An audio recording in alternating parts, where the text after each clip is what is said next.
Welcome to the Salt Strong Podcast, disrupting fishing entertainment as you know it. Prepare to laugh. Prepare to get to know fishing legends in a whole new and unfiltered way. And on occasion, you might even learn a thing or two about fishing. Here's your host, Joe Simons. Like diamonds. What a simple question in a Facebook group can teach you about God, money, and politics. Hey everybody, Joe Simons, like diamonds, back again with Salt Strong UNCHURCHED. And going back to Facebook, going back to God, going back to money, going back to politics. It's going to be a fun one. So I like to peruse around the old FB, Facebook for the layperson, every once in a while. And I was on there over the weekend, last weekend. And I'm in a lot of different groups, things that I enjoy, from obviously the Salt Strong fishing group, and so a lot of other fishing groups. And I'm in one of the chain of lakes in Winter Haven because I spent a lot of time boating and hanging around the water there in the chain of lakes. And there's also one called Around Winter Haven Neighbors, and I live in Winter Haven, and it's about 19,000 people. And a lot of the questions are in there, like, looking for, whatever, a plumber or whatever. And there's one that is a pretty interesting. It caught my attention because the image, I don't know if it was this actual person or not. It looks like it's from Winter Haven area, just from the look of the mirrors in the background. But it's imagine someone sitting on a sidewalk, so their feet are on like the asphalt, their hiney is on the actual sidewalk, and their head is down so you can't see their face, and their hands are like covering their head, like they're angry, depressed, something's wrong. You could clearly tell something's wrong. So it got my attention. And this is the question that I thought was really interesting, and the answers were even more intriguing. So with everything getting more and more expensive, what will eventually happen if people really can't afford to live anymore? I'm scared for the future and can't sleep sometimes because I worry. I'm going to read that again. With everything getting more and more expensive, I agree, everything is going up. What will eventually happen if people really can't afford to live anymore? I'm scared for the future and can't sleep sometimes because I worry. Wow, let's unpack that, right? I mean, we got a lot of stuff going on here. We got things are getting more expensive. That is mostly out of our control, right? No matter how hard we do anything, inflation is not something that one person, not even the president, can solve. I mean, that it happens naturally. Otherwise, there'd never be inflation. There are things that just happen. So, to me, that's one I would take off my plate and say, I can't worry about that one. But I can't afford to live anymore. Yeah, that is scary. And obviously, there's a lot of homeless people out there. My heart goes out to them. That part is scary. I think to be scared for the future of something that hasn't happened yet, we've talked about it before on many of these podcasts. That is what creates anxiety. That's what creates anxiety attacks and panic attacks. There is nothing good that comes from that. Instead, we need to take action and do stuff today so that we don't have a crummy tomorrow, aka the future. And losing sleep over it because you're worrying so much, not healthy. Now, here's where it gets interesting. Can you guess what? There's 48 comments on this post. Can you guess what they said is the answer, right? So this person's looking for advice. Actually, it says asking especially older folks who have lived through very tough times before. So they're even saying, I want feedback from this. With everything getting more expensive, what will happen if we can't afford to live? 48 comments.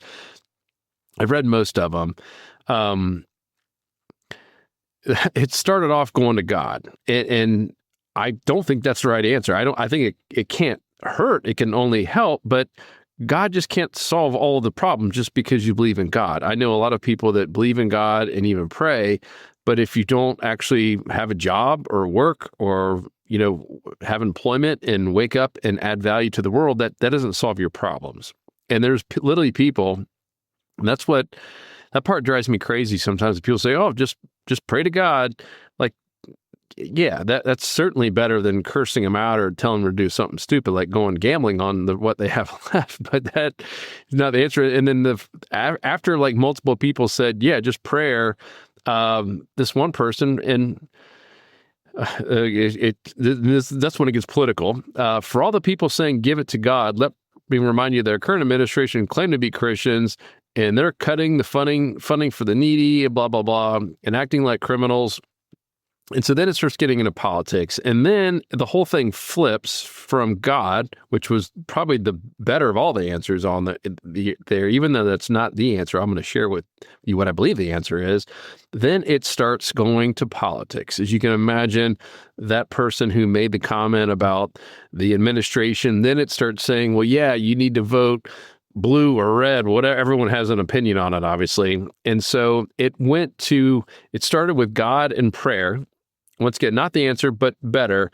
To then it went political. And then everyone else started piling on, blaming the government. That the reason that people are poor and don't have enough money to afford all the things they want is because it's the government. And if we can only get the other, party, and that'll fix everything. That couldn't be more farther from the truth. There is no government that is going to all of a sudden make you, if you're that poor living on the street, rise up and have a ton of prosperity if you're not doing stuff yourself. And I'm sharing this with you because I know if you're listening to this, you and I already have a relationship. You believe a lot of the same things I do, but maybe you are feeling this same way. This is clearly, this got a lot of attention, and a lot of people are feeling this way, meaning how the original poster described this feeling of anxiety about the future. And what if I don't have enough money and I'm living paycheck to paycheck? It's sadly, it's the majority of Americans are living paycheck to paycheck. Not just like 10%, the majority of people don't have enough savings to get them through a bad couple of months. And to me, that means they're living paycheck to paycheck. Meaning they might have a little bit of savings and maybe even a little bit hidden here, a little bit in a 401k. But if they got fired and had to go a couple of months without income and something bad happened, like the car broke down and they had to get a new car, or their air conditioner broke down, like meaning something that's more than $6,000, like a decent expense, they can't afford it. Like they're done. And that is scary. That's really, really, really scary. But I'm just reading through all these. Some of my not even appropriate to repeat them because they went so negative. But here's the truth about that. Then we'll kind of shift into the overall answer to this. In terms of having enough money or making enough money to sustain and to at least have shelter and food. This person was insinuating that they're going to be homeless. That's kind of what the person on the street was representing. And I never forget this sentence, and I hope it'll stick with you regardless if you're 20 and just getting into the job market, or if you're like me in your 40s and you're kind of in the high middle of it, or if you're 65 and over and maybe even retired. But the marketplace determines your value. No one else, no government, no God, meaning the value. I'm talking about money, right? Take the Christianity part out of it. I'm just talking about money because that's how this whole thing started. The marketplace determines your value. And I'm going to give some extreme examples. When you see how much professional athlete makes. We just had, FIFA soccer finished up recently. Some of these guys are making $90 million, $90 million a year. And that's with all their endorsements. And those are the big names, the Messis of the world. 90 million. Same with NFL players. There's been multiple now that are getting these $100 million, contracts. Same with Major League Baseball, right? I mean, it's crazy to think $120 million contract, and that's over a few years, but still, that is just bonkers. That's just what they're getting to play, and people complain about it, but guess what? That's the marketplace. It's not like they're just creating money out of thin air. That the marketplace, if 100% of people stop going to those games and buying the jerseys and watching whatever NFL or ESPN, if all that stuff stopped, all their incomes would go down to zero. It's the marketplace. It is supply and demand, just like anything else. There's nothing different. So the marketplace determines your value. I firmly believe that nurses and teachers deserve to be paid more. Unfortunately, it's the marketplace is determining that they're not. It's sad but true. There's little and individually that we can do about it, but obviously over time things do change and shift. But at the end of the day, it's the marketplace. The marketplace determines your value. So if you're not happy with what you are making or saving or any of that stuff, take a step back and don't blame the government. It's not your boss. A few people, blame the big corporations that are holding them back. And you got all these, billionaires now, and they're the problem. The marketplace determined their value, right? Regardless of what you think about Elon Musk or Bezos or Zuckerberg, the marketplace determined their value. They didn't just say, yep, I'm going to make sure I'm a billionaire, even though there's no money to pay. No, they had enough money in the coffers to pay them. And they created the thing from scratch. And, most of those entrepreneurs went a decade or more without anything and literally risking everything they had to do it. Then the marketplace determined their value. And I think it's so easy for us to forget that and get caught up in the rhetoric and this negativity of, we're going to tax the billionaires and they're the problem and the corporation's the problem and the government the problem. Yeah, they might not be perfect. And I'm not saying they are. They all have flaws and issues and certainly a lot of corruption on the government side. But still, who cares? That does not determine your value and how much you're making.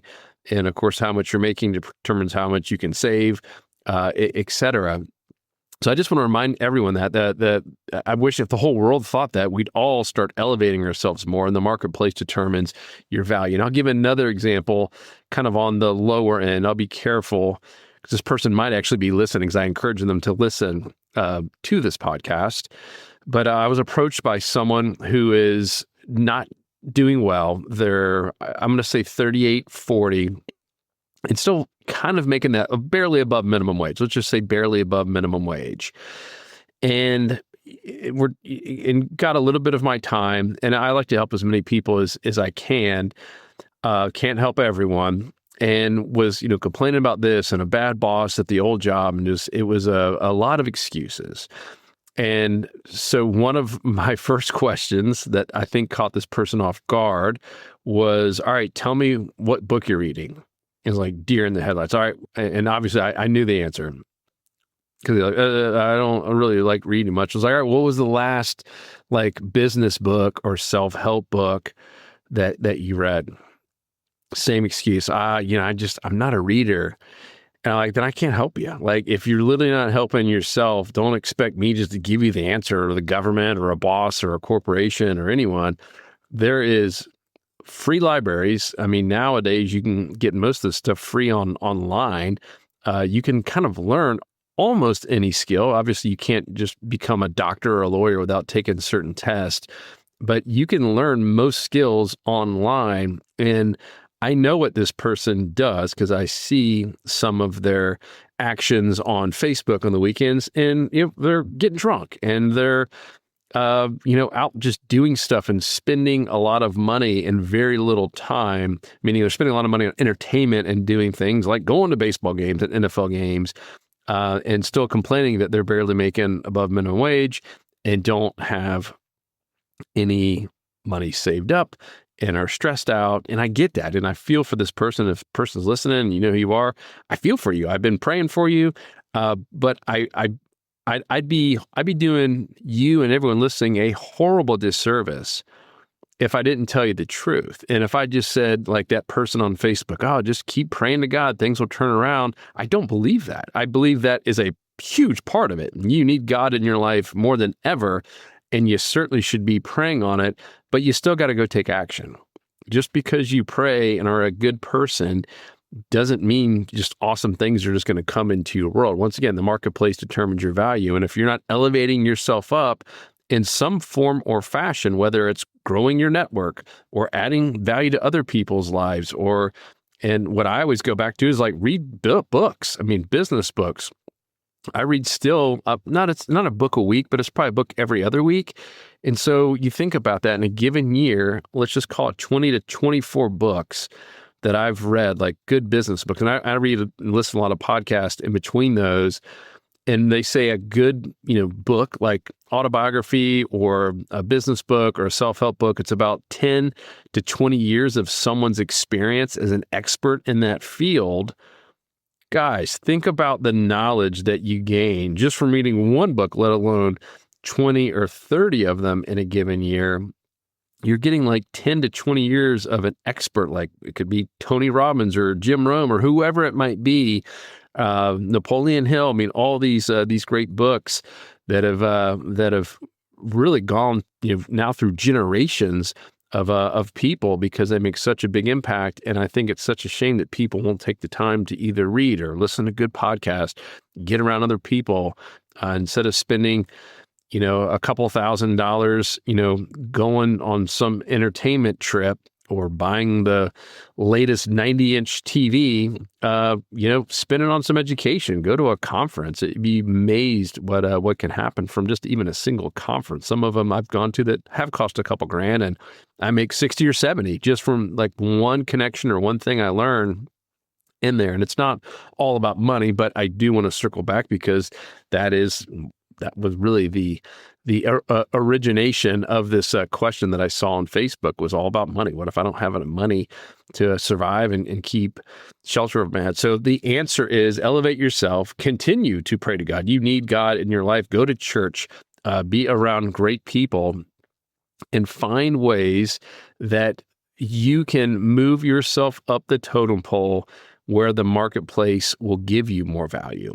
My personal take on like minimum wage, and this gentleman who was telling me he's almost 40 and still minimum wage, like shame on you. Like minimum wage was created for 20-year-olds. In my opinion, minimum wage was created for someone who is just getting their feet wet and just getting a job and giving them just enough to barely survive so that they're hungry enough to better themselves and to move up the ladder.